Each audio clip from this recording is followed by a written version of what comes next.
battle is, and it's precisely where the battle has always been.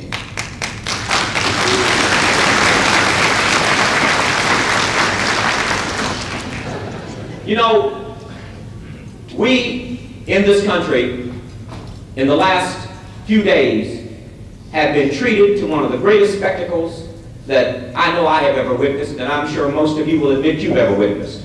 And we call them the Olympics. I spoke at Mississippi State University in Starkville, Mississippi yesterday, and they did a little history of the flags, the history of the Mississippi flag, and the history of the United States flag. And the bottom line was that the American flag is a symbol, and it represents our responsibility to this country. That's what the flag is. And you know, symbols or role models, and black role models in particular, are important as symbols because people behave or are guided by what they imagine themselves to be. And if you don't have symbols, in particular symbols that mean something, then you are guided by the wrong symbols. And I would like today to talk about three words: character, America, and freedom. And as I said, the battle for the final passage to freedom of blacks will be fought in our minds. So that's the freedom to which I refer. The freedom to be an American the way you want to be an American. The freedom to know who you are. The freedom to know that you have a responsibility. And the freedom to create and leave a legacy for others to be guided by. That's freedom. And we do this, ladies and gentlemen, by knowing who we are. As fundamental as it is, none of us is going to perform, to do anything worthwhile, if we do not know who we are. George Santayana, a great philosopher, said, "He who does not understand history is doomed to repeat it." And anyone who does not know the history of his or her group in a culturally diverse, culturally pluralistic society such as America is certainly at a loss. You can look at the people who came here from Vietnam, the so-called boat people in 1979. They're now graduating from America's top universities and top high schools, #1 in their class. In '79, they didn't speak one word of English. You can go to New York City, to Harlem, 2.5 million black people, and go down the main street, 125th Street, and they now call it Soul, not S-O-U-L, S-E-O-U-L, because that's who runs the businesses. And what did they do? They didn't do anything illegal. They saw an empty store, they cleaned it up, opened it up, and started selling apples, oranges, and grapes. Brought their brothers and sisters and cousins over, and they started selling bananas and other things. And now they have a thriving business community. Anywhere you go in the world and find a piano, you will know that the piano was introduced to every country by a German. The Germans left Germany, settled in Russia, lived in Russia for 200 years, never adapted to the Russian culture, never learned German, left Germany and settled a state called Nebraska because they kept their culture intact. There's nowhere in the world you can go and outwork a person of Chinese derivation. There's nowhere in the world you can go and perform as an entrepreneur better than a member of the Igbo tribe from Nigeria. There's nowhere in the world you can go and outperform a second generation or a first generation black West Indian.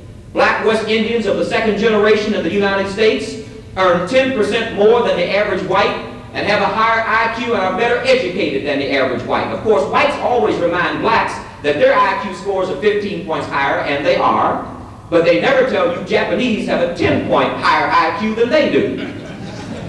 And the highest earning group in the United States with the highest income are the Asian Americans. The Japanese at $27,000 and the Chinese at $25,000. What am I describing? I'm describing culture. I am describing people from groups who are proud of the fact that they belong to that group. And based on that pride, they perform when competing with people from other groups. And what do we as Africans do? Spend most of our time debating what we are, and the other part of our time denying what we are. And as a result, we don't have any basis for performance.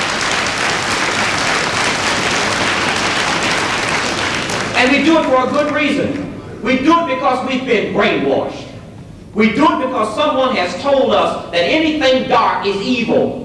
And we have committed our lives to painting our faces, doing all kinds of things to ourselves, disfiguring ourselves, to run away from what God has created And God wanted us to be what we are. And He didn't want us to be anything other than what we are, but He wanted us to be proud of what we are. And that, ladies and gentlemen, is the final passage to our freedom. And the final passage will be fought in our minds and will be dictated by our ability to love ourselves. And understand one thing very clearly, that pro-blackness is not anti-whiteness.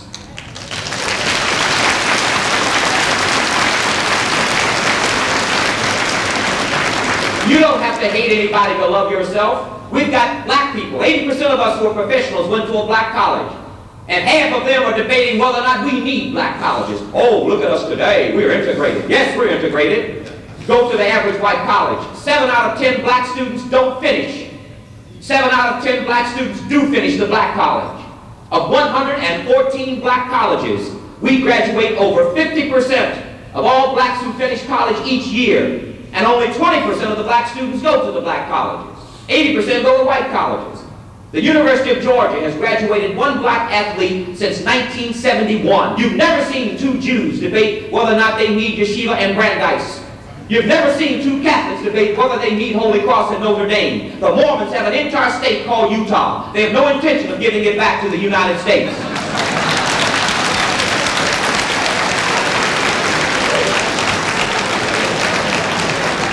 No, too many of us have listened to Porgy and Bess.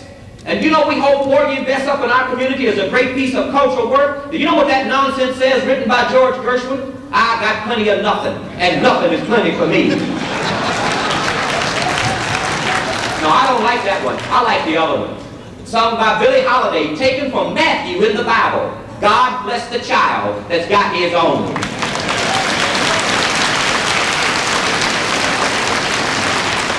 No, there's nothing wrong with having something, but you can't feel that you deserve anything if you don't love what you are.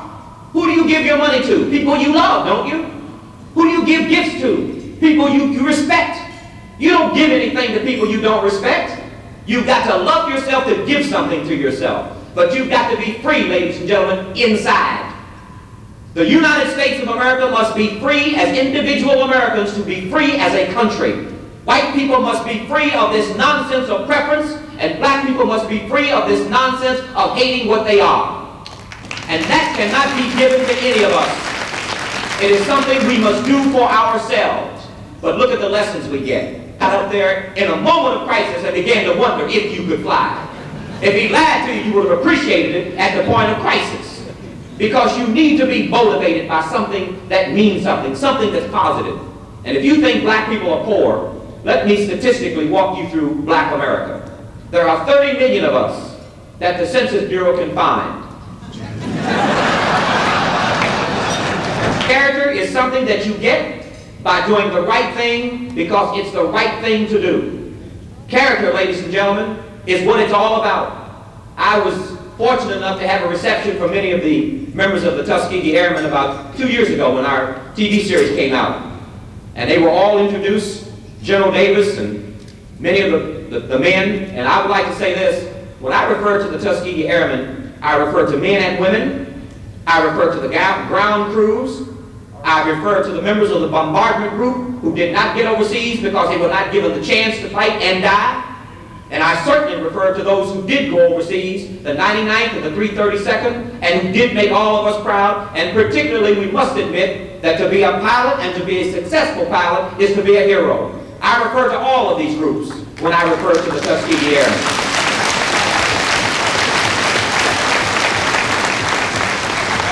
And when we had this reception, these men stood and gave each other warm applause. Conspicuous in that room in Washington, D.C., there was only one white officer who had served with these black pilots, ground crews, and other assorted people in the Tuskegee Airmen. His name was General Noel Parrish.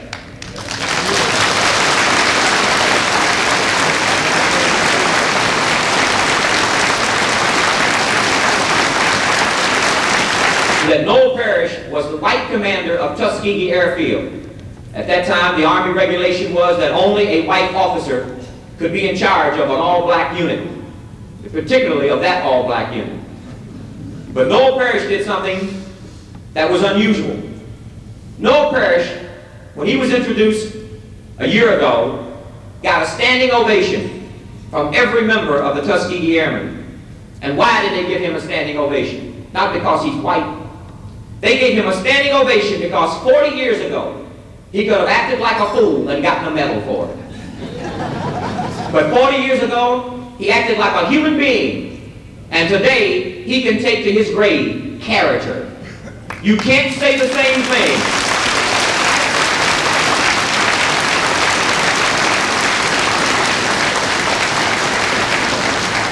You can't say the same thing about the architects of the 1925 War College report that said that black men were inferior physically and mentally to fly airplanes. You can't say the same thing about the bigots, the closet bigots and the outright bigots who were determined to make the so-called experiment fail. They will never go to their graves with integrity. They had the opportunity and they missed it. You can also look at a woman named Eleanor Roosevelt, the wife of the president, who in 1940 went down to Tuskegee Airfield when the black pilots were only allowed to fly in civilian pilot training programs. And she went down to make a gesture. She went down to fly in an airplane with a black pilot to prove they could fly.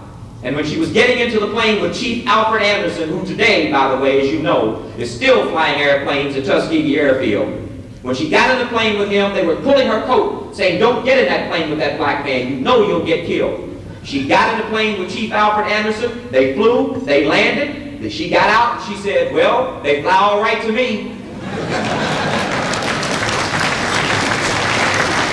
And as a result of her gesture and the NAACP's class action suit on behalf of Yancey Williams, a student at Howard University, black men were allowed to go into the combat division of the Army Air Corps, and you do know that the 99th Fighter Squadron was born out of that history. That's character. That's what Eleanor Roosevelt did. Then we have another stage of character. Young, bright black men, seeing a war going on, seeing the spread of Nazism and racism all over the world, want, not encourage, desire to fight and risk dying, as some did, for an America that was segregated, for an America that did not even want them to fight. And why did they want to fight? They wanted to fight because they knew someone at some juncture in history had to prove something to this country. They knew that one generation of black men had to be sacrificed. They knew that one group of Americans who were black had to swallow their pride and be called all kinds of names, derisively and otherwise, because they knew they would bite the bullet. And they went into this so-called experiment, and they were initially assigned non-combat duty, and as a result of not shooting down Germans in non-combat duty, which would be an impossibility, they were called cowards. Eventually, it changed. And when the 99th and later the 332nd had the opportunity, they distinguished themselves. And many became heroes. As a matter of fact, all of them were heroes, including those who made the planes possible, the flights possible. But they proved something. They became, as you know, as the young lady said earlier, the only unit during World War II to never lose a bomber to enemy aircraft. They became a unit that developed people such as Hannibal Cox, who passed for white in order to get food for them when they were in the South and couldn't eat, who passed for white in order to stop them from getting lynched in South Carolina. These are the kinds of things that they did, ladies and gentlemen, but they survived. They were men who almost were aces. Men like Archer, men like Pruitt, men like all of you, and I could go on, Colonel Glee, Ace Lawson, all of them who distinguished themselves and who came back, ladies and gentlemen, and brought character. And what is the total result of what they did? The total result is that the armed forces have been desegregated. And last year, when many of you in this room went down to, I think it was Florida, to see Colonel Bluford launched as the first